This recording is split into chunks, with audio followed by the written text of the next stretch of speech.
What is the meaning of the celebration on the 1st of January?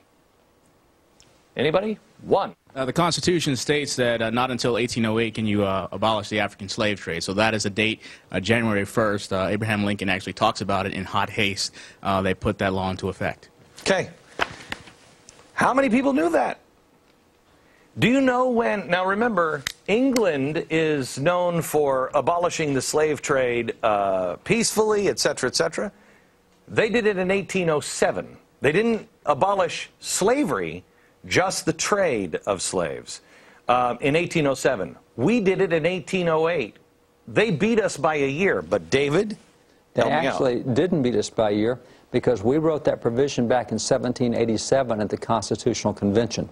Now, we gave, there were 3 southern states particularly that wanted to keep slavery. The other states want to get rid of it.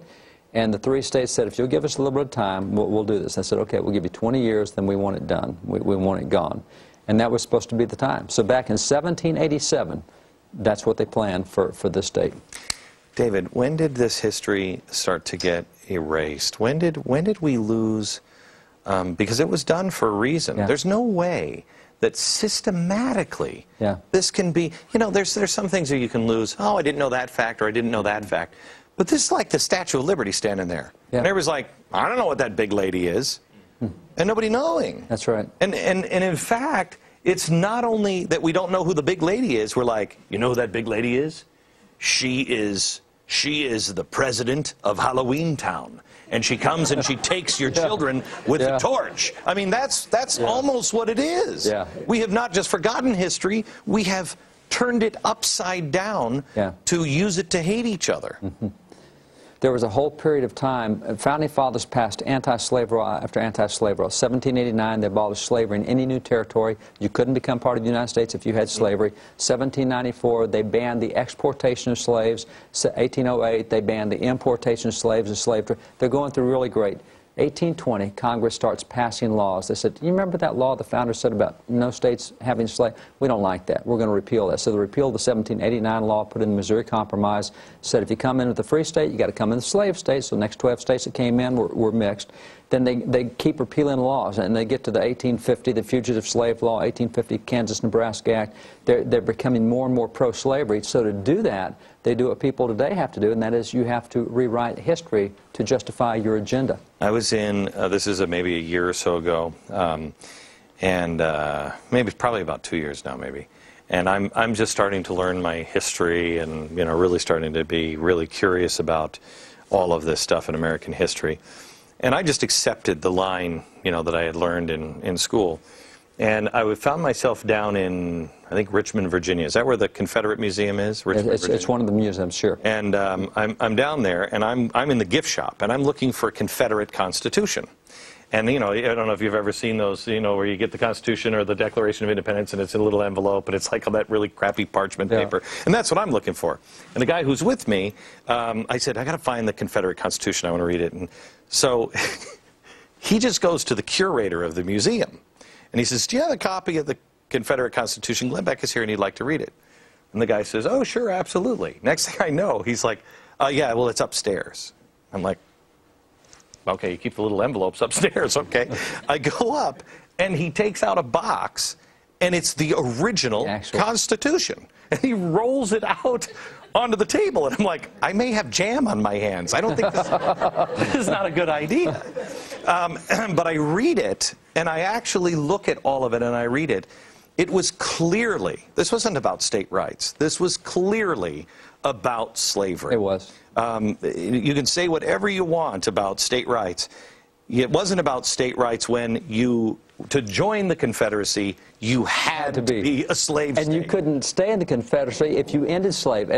If it's a slave, if it's states' rights, states get to choose. Exactly right. And there's a reason, too, that the title on it was called the Slave-Holding Confederate States of America. That's part of the title. Yeah. Now, we never say that. Yeah, I tell you, I learned more just from having that reading the Constitution. Just reading the Constitution. Absolutely. It's amazing what you can learn, America, from reading a Constitution. We should try it sometime. What do you say? All right, I want to take a break. How much time do I have? Because I don't want to get in. I've got some stuff here on Yeah, okay, we're going to take a break. When we come back, I want to show you what was in the newspaper, in the death announcements of people who fought in the Revolutionary War. Oh, you won't believe the racism, or the lack of it. Next.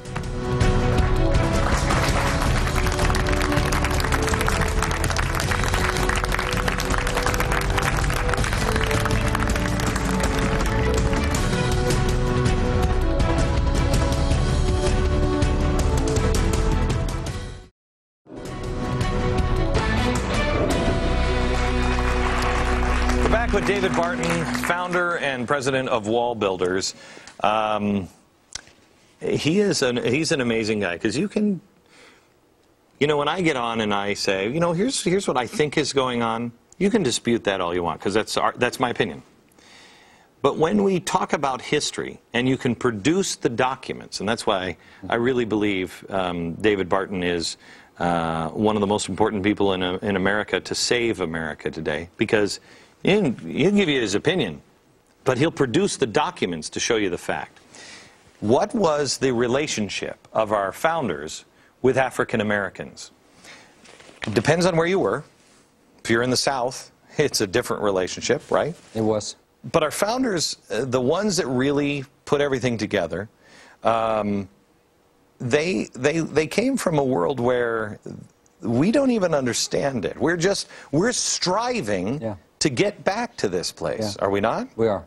And I want to show. Now these are from old newspapers.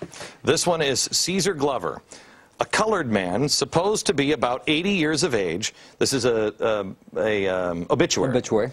He was brought from Africa as a slave when a child. He served in the Revolutionary War and is one of the pensioners of the United States. What does this tell you? Several things. That is a list of obituaries. It's not broken out black and white. He is right in with he's just a citizen. They're just telling you who's died. Didn't matter whether you were black or white or anything else. You're a citizen. But significantly there is the word pensioner. He's a pensioner of the United States. Now, what's that? Well, that goes with the veterans' benefits that were provided. Now, here's a document. Take that. These always make me nervous. This is original, the last official address of His Excellency George Washington. This is his original from what year? 1783. This is when he resigns after we've won the revolution. 8 years, we now win it. He's going out. He has a message to the governors of 13 states, and he has a message to Congress. And, hey, Congress, by the way, this is what we need to do to take care of our veterans. Here's the kind of benefits we need to provide. For the officers, we want to give them a half pension for what they were getting.